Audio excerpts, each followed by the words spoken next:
Hello and welcome. This is Self-Control, How to Build a Better Life, the podcast that allows you to take control of your mind and your mindset and go forward and build the life you want. My name is Patrick Strevens, and through this show, I want to take you on a journey. It's my journey to peace of mind. It's my journey to a better life. It's my journey of becoming, and I'm glad to have you along, and I hope to hear about your journey as well. I'll never tell you how to think.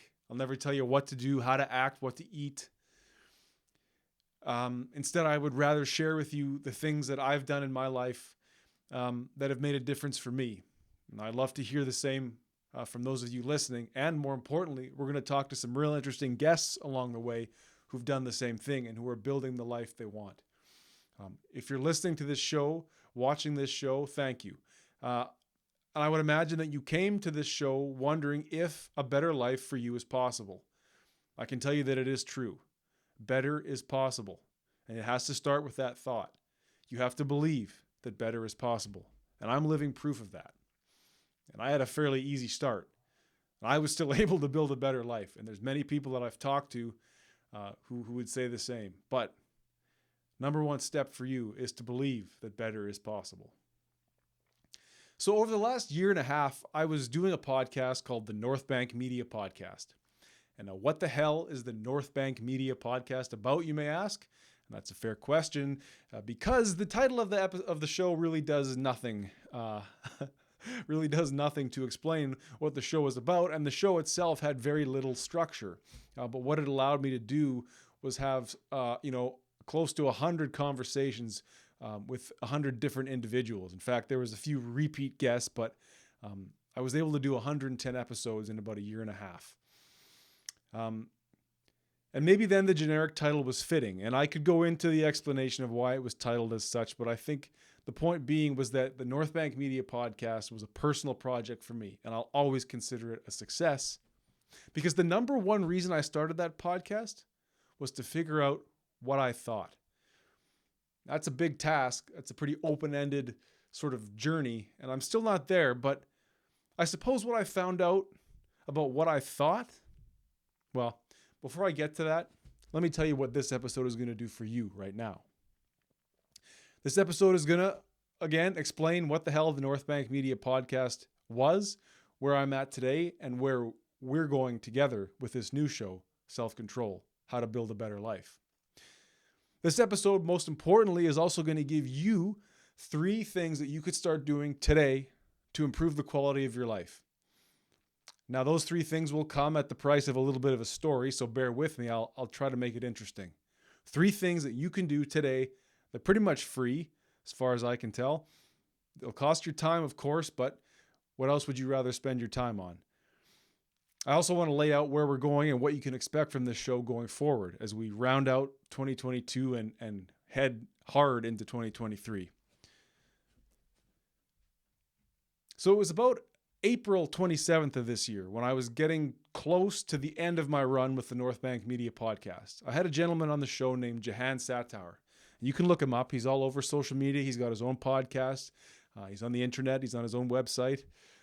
God, I sound like I was about 75 years old there. He's on the internet, folks. Jahan Sattower. You can look him up. He's based in the Barbados, and he gave me the single most important piece of advice that I have received maybe since my parents taught me how to walk, and I really mean that.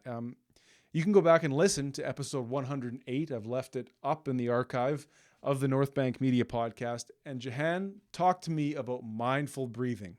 And in fact, that's the number one, or I would say the first of 3 things that I'd like to share with you to improve your life. Mindful breathing. Now, I'm no doctor. Certainly not. I'm a cameraman, actually, by trade. Video producer, director. I work in the film industry. And this podcast is kind of a side hustle, let's say. A passion project. Point being, whatever I say on this show has worked for me or not, or I'll be honest about the difference. Whatever I've done on this show, whatever I've learned has worked for me. I'm not expecting you to do it. I'm not expecting you to even believe that it's true. But I can tell you that mindful breathing has changed my life. Okay, so what is mindful breathing? Truth is, breathing is the thing we probably do most in our lives, in our waking lives anyway. So you might as well be doing it right. So Jahan explained to me quite simply that breathing does not occur on the level of the nose, but in fact, it occurs on the level of the diaphragm, back here or down here. Diaphragm's a muscle. You need to expand the diaphragm and expand the gut below, and that's going to cause air to rush in. Feel it rush in through your nose. Feel it brush the back of your throat and fill your lungs. Hold it a moment. And exhale the same way by pushing from the diaphragm. I said, Jahan, I have to now breathe like this. And he said, every breath for the rest of your life. So, we finished up the podcast. I said, thank you, goodbye. And I went for a walk that evening, and I must have looked like I was, I don't know, that I'd fallen out of an airplane or something, because I was relearning how to walk and how to breathe. But by the end of that walk, my goodness, did I feel good. I felt great. I felt the rush of oxygenated blood throughout my whole system. But more importantly, when we mindfully take control of breathing, because if you're not breathing numerous times a minute, you're not going to make it very long. So when we use our mind to take control of our breathing, a lot of the mindless, anxious thoughts that are not related to what we're doing in our lives will slowly ebb away.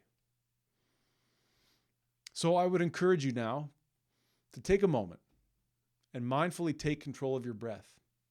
And it won't be easy. I mean, there's still times. There's probably been times in this podcast already where I've been, mouth breathing or breathing in a shallow way. But take a moment. Feel your breath and feel nothing else. Now go forward with that in mind and just see if that helps, and let me know. Because the truth is, and one thing that I've learned for myself, I guess at least, so when I say the truth is, I mean the truth for me. I'm speaking my truth on this show. As much as I hate that cliche, it may be fairly useful going forward. My truth, your truth. Is there a rational truth out there? A metaphysical truth in the sky? A platonic form? I'd say no, but we can argue about that later. When you take control of your breathing, you can also then begin to take mindful control of your posture, right? Shoulders back, chest open, chin up, tongue resting on the roof of your mouth. Not when you're talking. That's tough to do. What I found is that when we mindfully control our breath and our posture, that signals to some other level of our brain. And again, here's where my C+ in the biology of psychology shows. But when we physically, mindfully take control of our posture, comforting, breathing deeply, calming, that signals on some level of the brain, a lower level of the brain and the nervous system perhaps, that there is no danger. And yet when you're hunched over, breathing shallow, that signals to your brain on some level that there must be some kind of danger that we're hiding from. Now, again, this is my understanding of it, and this has been my experience. So then, in the comfort of the modern world, when there is really nothing to be afraid of, the brain starts to go to anxious and depressed thoughts. Well, surely there's a problem. What's the problem? Let me start running through all the problems in my life. Remember that time oh God, tomorrow I have to. Oh boy, I'm never going to. Crap, I'm not getting paid enough of this job, Oh man, why am I wasting my time doing this podcast telling people how to breathe? Right? You can take control of those anxious thoughts, and that is really, really something that this show is going to hammer on. Not right now, because I know you've got things to do and we've got a lot more to get through. But you can control your mind, and you can control your anxious thoughts and improve the quality of your life through breathing and posture. So how about that? I gave you a bonus. The first thing I would say for you to do right now, if you're looking to live a better life, just breathe, man. Mindfully take control of your breathing and your posture. And I think that was probably the right place for me to stop, because with the North Bank Media podcast, because, Jahan, really blew my mind with that. And what I had said from the outset was that the North Bank Media podcast was a way for me to find out what I thought. And as I said, that's a very open-ended and sort of, I would say unending journey, truly. But what I thought and what I found out through talking to people and through really thinking about life was that there is no great rational truth to be found outside of myself. No talking head on TV, no podcast, no book, no blog, no think piece, certainly no tweet has the truth, has the answer. There is no silver bullet, as a guest on my show famously said. There is no one-size-fits-all solution. Now, does that suddenly mean that, okay, I've accepted that everything out there in the culture, so to speak, is some form of messaging or programming, or at the very least, it's somebody else's story about something, right? It's communication. There's always something lost in all those levels. Does that suddenly mean, well, now I can say, there's no great rational truth. I'm an expert in everything. I can do brain surgery. I can launch a rocket. I can buy Twitter. No, I don't think that's the case. What it meant was that I need to learn to trust myself and my own judgment and my own intuition. And I talked a lot about intuition with a couple of gals on some older episodes of the North Bank Media podcast. You can find episodes 107 and 109 with Brittany Contessa and Ashley Melke, respectively, and they call it women's intuition. They had a lot to say about intuition, I'll tell you that. Instead of combing the world for meaning, I had to make meaning for myself. I had to avoid the trap of ideology, of dogma, of being prescribed a way to think. I had to avoid the trap of what French writer Albert Camus called philosophical suicide. And we'll talk more about Albert in a moment. More importantly, I learned that I no longer had to farm out my understanding of things to the opinions of other people, journalists, some of the worst, politicians, journalists, politicians, podcasters, talking heads on TV, streamers, my neighbor, my parents. It's a lonely place to be when you decide to think for yourself, but it's empowering.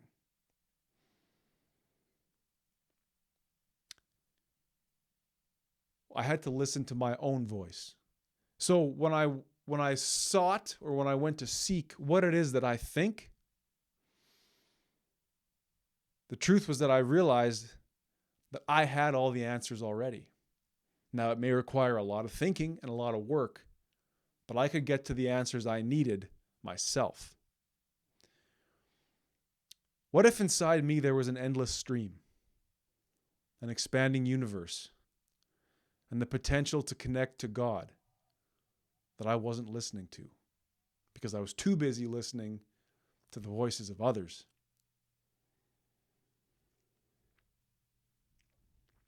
So essentially what then happened was it came time to hit the pause button on the North Bank Media podcast. It was a great way to meet people. It was a lot of fun to do, but it was a lot of work.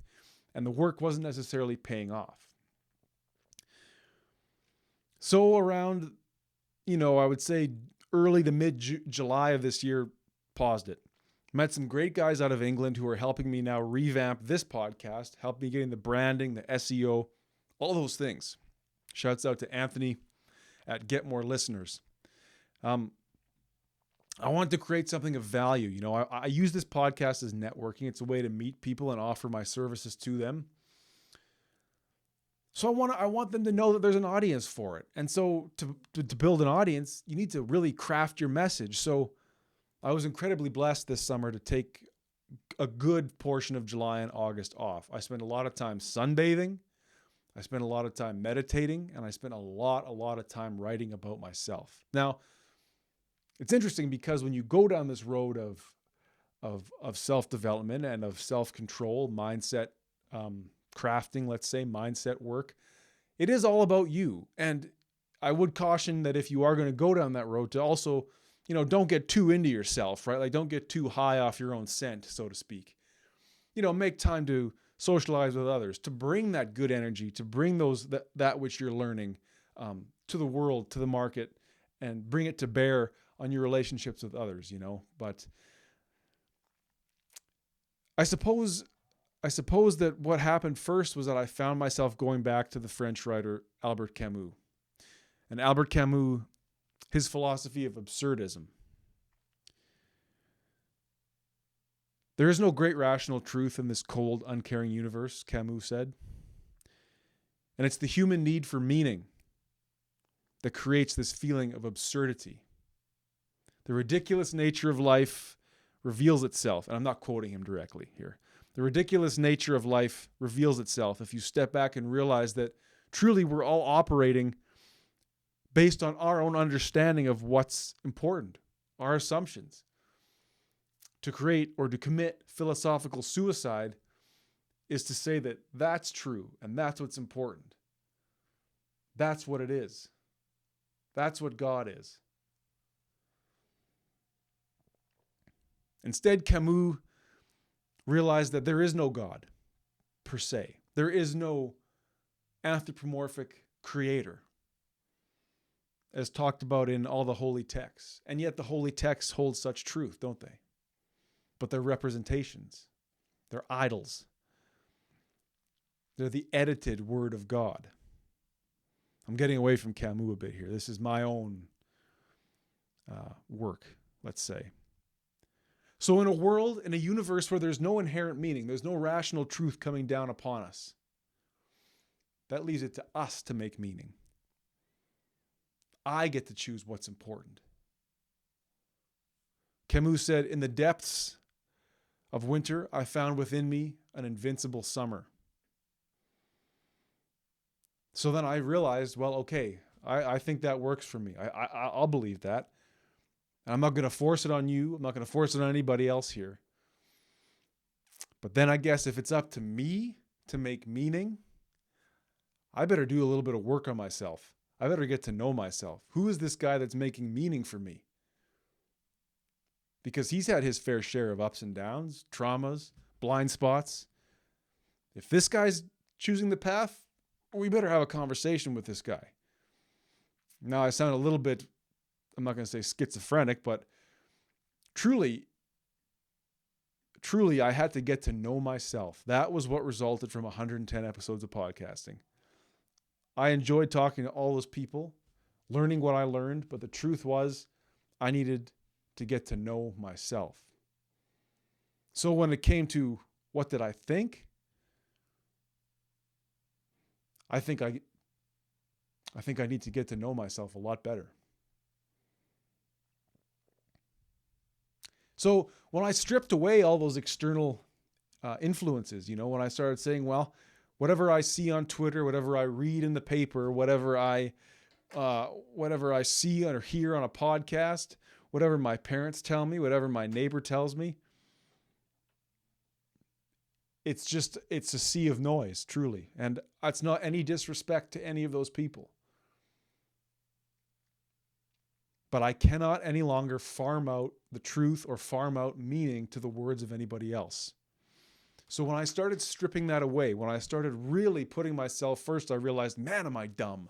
Like really dumb. Like I have a hard time formulating an opinion about almost anything. I still don't know how to feel about the old, the jabs they were giving out. I still don't know how to feel about the entire narrative around the last couple of years. I still don't know necessarily what to say about the state of politics in my country. I sure couldn't put together a coherent statement on any sports league. I couldn't put together a coherent statement on the stock market, and yet I have $40,000, $50,000 invested in it. And then you realize, truly what I realize is so much of what we talk about is programmed in us culturally. And you can listen to more about cultural programming on my episode with Jahan Satower, episode 108 of the North Bank Media podcast. So then it became obvious to me that if so much of it is noise and cultural programming, it's actually taking me away from myself. So that led me to actually the second and third thing that I need to suggest for you to do right now to improve the quality of your life. journaling, keeping a journal. And if you are now saying, I'm not a good writer, I'll say you're right because you don't write. Start writing. Write 3 lines. Sit down and write 3 lines. Today I woke up, didn't feel so good, had a shit, went to work. God, I hate my boss. Came home, drank myself to death, almost, went to sleep. I'm not saying that's your life. I'm just saying start writing your story. And don't tell me you don't have a story. Anyway, here I go. I'm ranting, telling you how to live your life. But if you came to this show and you're looking for things to do to improve your life, the second one I would say, without question, I guess second only to breathing, only because we need breathing to survive, would be journaling. Keep a journal. Write down what you did every day. At least that's what I do. Because, my friend, when you can go back and read a month, a year, 5 years of your life like a story, see all the places you went right, all the places you went wrong, the power that you now have to change your destiny is increased infinitely, because you can see, I always did this and that always followed, and then I felt like crap. Or, hey, I'm getting really good at doing this and things are really improving in that area of my life. Otherwise, you're wheeling through life. I mean, do you remember what you did last week? What'd you have for lunch last Tuesday? What did you say to your coworker there 2 weeks ago?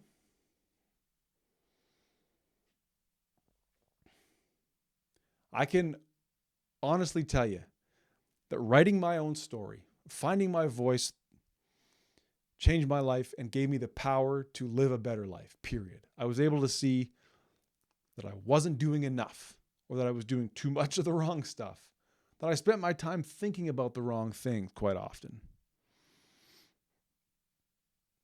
In your journal, you will find yourself, and it will allow you to live a better life, no question. So, as I began this process of stripping away external influences, less consumption of news, of social media, of less stock put in other people's opinions, less willing to jump into a conversation and try to be right about the COVID or about whatever was going on, I found that there was still a lot of noise going on in my head. And I don't mean like voices in my head, although they in some ways, they behave like voices. Thoughts, anxious thoughts, pushing me into the future, pushing me towards a problem that wasn't such a problem, casting me back to the future when I made mistakes and did wrong by other people. Enter the third and final task for you to start today was meditation. And I know, you thought, did this guy really just tell me to do breath work, journaling, and meditation? Is that the secret? Everybody in the self-development and mindset space probably says that. But if you're skeptical, you're probably not doing them, are you? And if you don't like meditation, try prayer. If you don't like prayer, try doing voice notes on your phone. Because what it's about is controlling the voices and the thoughts and the flow that's going on up here. It's a process that I've come to call selving. Well, I don't call it. Well, I do call it that. There was a poet many years ago that my mother often refers to, Hopkins, who talked about selving. That's what this show's about. You can see it in the art. You can see it in the cover art. Striving to an ideal. That ideal lives in you. At least that's the argument I'm making. One final note on that. The process of selving through meditation. Meditation is a centering process. It's many things for many people, and I am by no means an expert, but for me, quietly lie down. You can have some meditation woo-woo music going if you like. Close your eyes. Do the deep breathing. Just close your eyes and breathe. Thoughts will come. Allow those thoughts to finish and then carry on. Center yourself. You don't have to immediately cut the thought off. I like to let myself at least finish the thought, see where it came from. You're lying there. God, I didn't cut the lawn today, did I? No, you didn't. But you could cut it tomorrow, right? Yeah, or you could cut it later this week. Does it really matter? Nah. Let your thoughts finish. Because in this process of selving, getting to know myself, let's say, continuing to become myself through meditation, through listening to the voices in my head, letting them talk, and then putting them in their place. Through that process, I've come to love myself more. I've come to find someone that I actually wanted to take care of. I would say if you're coming to this show looking for a better life, I would first ask you, do you want a better life for yourself? Do you think that you deserve a better life? Or are you just egotistically wanting to be better than the guy down the block? Part of wanting a better life and building a better life, in my experience, is learning to love yourself. Learning to find that maybe your life is not really that bad after all. But if you're always beating yourself up, always going without much thought as to where or what even just happened, and here I go again. Learn to love yourself. And that's not easy because we've all made just egregious mistakes. I continue to make them. I'm sure you do too. But you have to love yourself. That's the key. And it sounds crazy, maybe, but it shouldn't. You love somebody, don't you? And you don't even really know them. You just know what you think you know about them. Your partner, your spouse, your parents, grandparents, friends, brothers, sisters, cousins. Isn't that just a projection in your mind of what you think they are? And yet you love them. So why not love the person you know most intimately? And if you don't know yourself that intimately, like I found that I did not, that's the process that we're going to go on together on this show. So again, the 3 things that you can do right now to improve the quality of your life. Mindfully take control of your breathing and your posture. Start writing your story in a journal. Write 50 words tonight. Write 20 words tonight. Then write 100 words tomorrow. Every day, make time, sit down and write. You'll find your voice. If you don't know what to write, I would say simply write what happened in your life. And when the moment comes to interject with how you felt or what you thought or what maybe you should or shouldn't have done, take that liberty and write it in. Go back and tell your life like a story. And then after 30 days of doing that, go back and read it. And tell me that that doesn't change your life or blow your mind or both.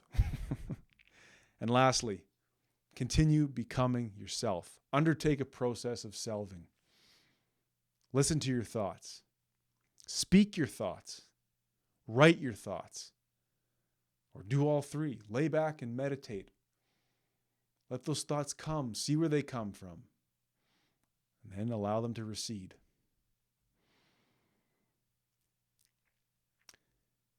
I'm looking forward to going down this road with you, man. Woman, whoever you are. We're going to build a better life through this show, period. I've got a great episode in the can with a really interesting gal. She goes by the name of Blind Charity. She currently has a day job, although in the past she's worked as an exotic dancer, an OnlyFans creator. Beautiful woman. And by the way, she has very, very limited vision due to a brain injury that she suffered some years ago. So she had a lot to say about getting through life with such a disability and such a disadvantage. And yet, in some ways, you almost wouldn't see it that way for her. But she's always quick to remind you that it's there. But I really enjoyed talking to her. And that was a number of months ago, actually, before this show had taken shape. So it may not 100% fit the mold of what this show is going to be, but she was just, it was a great conversation that has to see the light of day. We're going to release that in 2 parts. I'm bringing you along on this journey. I'm never going to tell you what to do, what to think, how to act, but I'm grateful you're here. This has been the first episode of Self-Control, How to Build a Better Life. I'm Patrick Strevens, and I look forward to going on this journey with you.